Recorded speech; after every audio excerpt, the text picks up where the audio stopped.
One of the main things that PTs struggle with on the gym floor is trying to get leads. And if you are a fitness business owner of any kind, meaning PT, online coach, a gym owner, right, a hybrid, right, you might do some online, you might do some face-to-face stuff. One of the pillars of business, any business, especially service-based businesses, is lead generation. If you don't have leads coming in on a reliable stream, you don't have a business, because there's going to be issues with retention, right? Nobody has 100% retention. There's going to be issues with your sales, okay? So you need a reliable way of bringing leads in. Now, how do you get leads on the gym floor? A lot of times PTs start at a facility and they are very intimidated, right? They get let go, and the expectation is of them to be at the gym as much as possible in the early days so they can get leads, right? And to be seen, to become a familiar face for the rest of the members that are there, right? And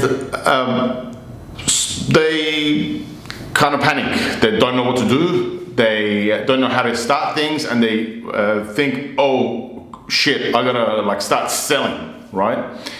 Here's actually what you have to do. Here is how you can start getting leads as a PT on the gym floor. First of all, understand that you going on the gym floor is not about the dynamic of, I have to find somebody to sell right now, otherwise it's all over. This is not the right type of attitude to go on there with. And if you want to think about it, with this example comes up all the time, and because it's a fair example, right? It makes sense and it's actually applicable. It is exactly like meeting somebody else that you want to get to know, you want to establish a relationship with, right? And on the first meeting, ask them to go home with you, right? Not going to happen. At least not the type of person you want to be with, you want to spend time with, right? The type of person that is going to be there long term, the type of person that you can actually achieve and accomplish something with, right? In the same sort of sense, the type of client you want to work with long term, you want to achieve something with, build something with, right? Work towards a goal, an end result, something great, something fantastic. It's not going to happen like that. And you can take the pressure off your shoulders immediately right now by understanding that that is not what you're out there to do. You're not there on the gym floor trying right now to get leads and close them. Your job is simply to join the party, for people to get to know you, to open up conversations. So here is an example scenario of how things could go and should go for you as a PT on the gym floor. So you walk out on the gym, there are people there, they are training. You might even be doing your own training, right? If you're doing your own training, you can find somebody who would fit the bill as the type of person you would want to train with, you would want to get to know. Maybe you can ask them to spot you on your next set of bench press, right? And as they do, you can open up a conversation, ask them about their training, ask them about their goals, introduce yourself, ask them their name, right? And get to know these people.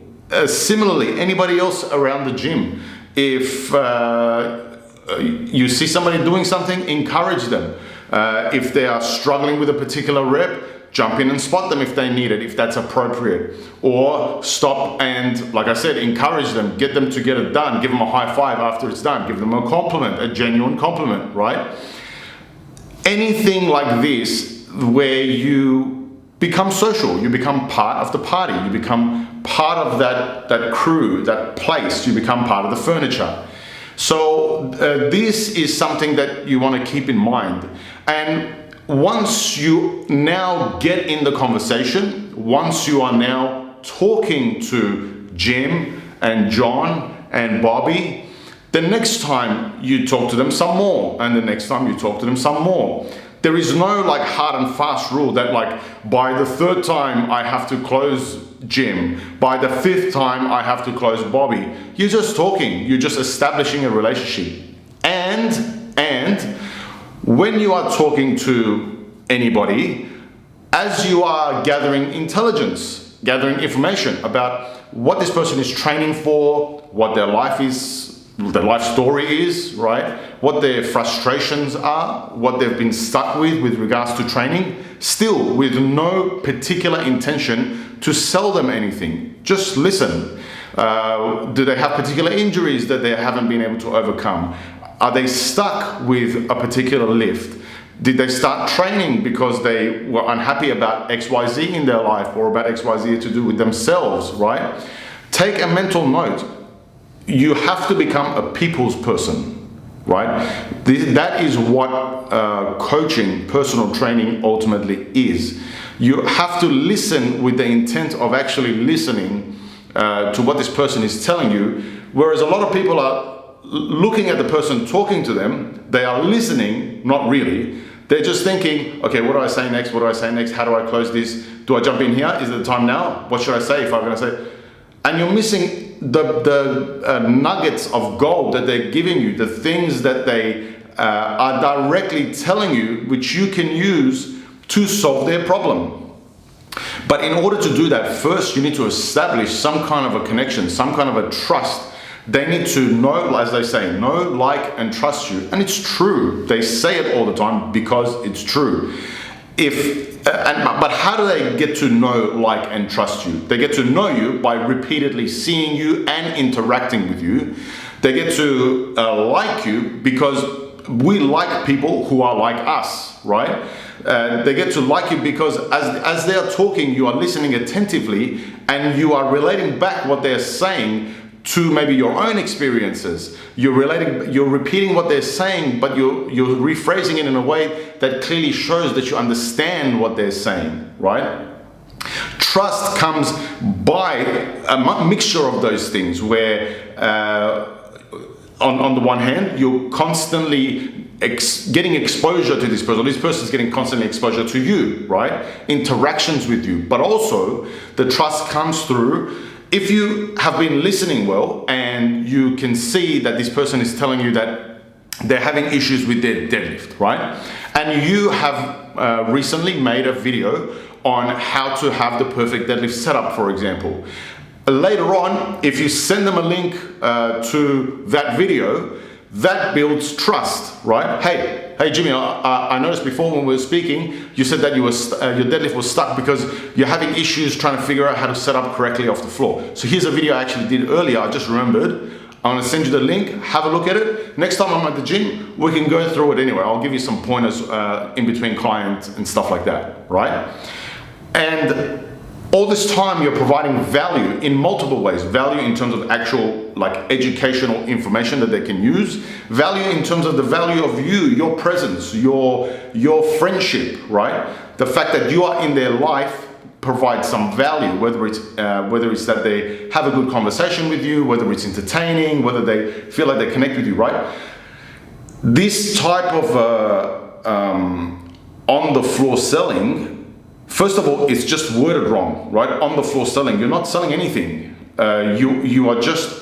You're selling yourself, really. People buy people. They don't buy what you do. There's other people out there who also know how to do the basic stuff, right? Like how to teach the squat, how to teach the bench, how to teach the deadlift, how to write a basic program that gets people to a particular place, right? With their training and their improvements. So they need to buy you, and in order for them to buy you, they need to get to know you.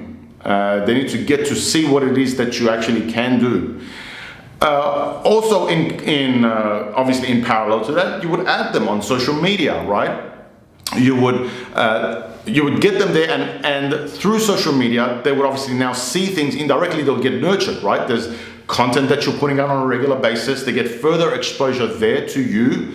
Hopefully you can also get them to sign up maybe to your newsletter list, right? Sending out regular newsletters, or maybe a podcast that you got, or maybe a YouTube video just like this, right? And you can send them, just like everybody else, reminders about when the next newsletter is out, and reminders of when the next video is out. And as it goes, now they're into your ecosystem, okay? They're into your world of the things that you do, who you are, and the value that you can provide, the problems that you can solve. And if they happen to have the same problems that you know how to solve, then there comes a time where you would have a soft or a hard call to action to a particular offer that you've got, to a particular product that you've got in your content, in your newsletter, in your YouTube videos, right? In your long form or short form content. And that's how they go from becoming what we call top of funnel, where they don't know about you, and they start to get to know who you are and what you do, and they start to move their way down to bottom of funnel, and they realize themselves that everything this person is saying, everything this person knows, is exactly in line with the problems that I have, with the frustrations that I have. And not only that, I like this guy. I can relate to this guy. I can relate to his life story, his training life story. I can relate to his sense of humor, right? I'm buying this person to be my coach, because you know, why do you think there are there are so many knowledgeable coaches out in the world, right? We know them on social media, on YouTube, everywhere. But why is it that anybody who would want to become the best, say at powerlifting, would choose any other coach except those coaches? Because in this day and age, especially with the internet, it's easy. You just reach out to a particular coach, and if you really want to work with them, they will work with you, right? Provided they have the space, which they usually do, let's be honest. And the reason why people don't is because, like I said, people don't buy just what you do, don't buy just the product that you have. People buy people. A lot of times you might see a particular powerlifting coach or whatever other coach out there who, if it's very clear, has the knowledge, right? Can get you to your goal. But maybe he's a little too dry for your liking. Maybe he's a little too humorous for your liking. Something about him and his personality doesn't quite gel or align with you, your beliefs, and your type of character and personality. So you go in search of somebody else because you connect a little bit better with that person, even though that person is lesser known, right? Not as much of a famous coach or whatever. So when you're thinking about getting leads on the gym floor, or anywhere else for that matter, the same strategy and concept can be applied across the board to even online situations, right? Probably even easier to an online situation. But if you're a PT on the gym floor, stop thinking like this is like a panic situation, like I must get out there, get some leads and close them immediately. No, just get out there and start talking to some people. Introduce yourself. Your aim should be, I must get out there and talk to a couple of people. Introduce myself to a couple of people. Get to know a couple of people's names. Get to know a couple of people's stories. Get to know what brought them here. What are they training for, right? What are they stuck with? Without selling them a thing. And during that conversation, if it's normal, if it's natural, if it makes sense, if it's not weird, add that person on Instagram, add them on Facebook, and vice versa. And now they are in the conversation. You're both in each other's presence on a more regular basis now. And as time goes on, they might not even need you, right? But they might come across a friend of theirs in conversation who needs exactly what you do and who you are. And that's one of the main ways you can start getting leads as a personal trainer working at a gym.